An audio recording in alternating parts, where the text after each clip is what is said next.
Instead of naming somebody that we're not sure of, why don't we send it to the NBI for voice print? Imbis na nangungula tayo, nagbabagay tayo ng pangalan. Because We're I mentioning cannot- the name of Yusek or Attorney Castro. It's unfair for her. I-print nyo na lang sa voice print na lang sa NBI. Humingi ka na naman ng dagdag. Puro palpak naman yung mga vlogger mo. Pasensya na, madam.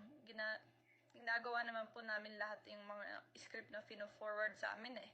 Sinunod naman po namin. Puro nga kayo palpak eh. Puro kayo hingi ng budget, wala naman nangyayari. Ilan ba hawak mo na class A? Wala po akong hawak na class A. Puro class D lang po, 20 na troll. Sino-sino yan?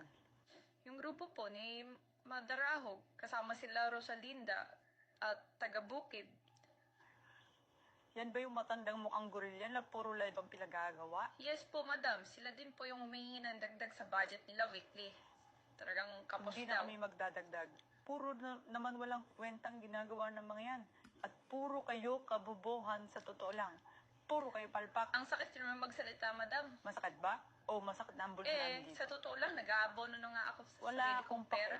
Dahil sa kahingin nito si Madarahog Wala na ito. akong pakialam at problema mo yan. Napakabobo ng mga kinuha mo. Ay, nagsasawa na rin po ako, madam. Ganito na lang.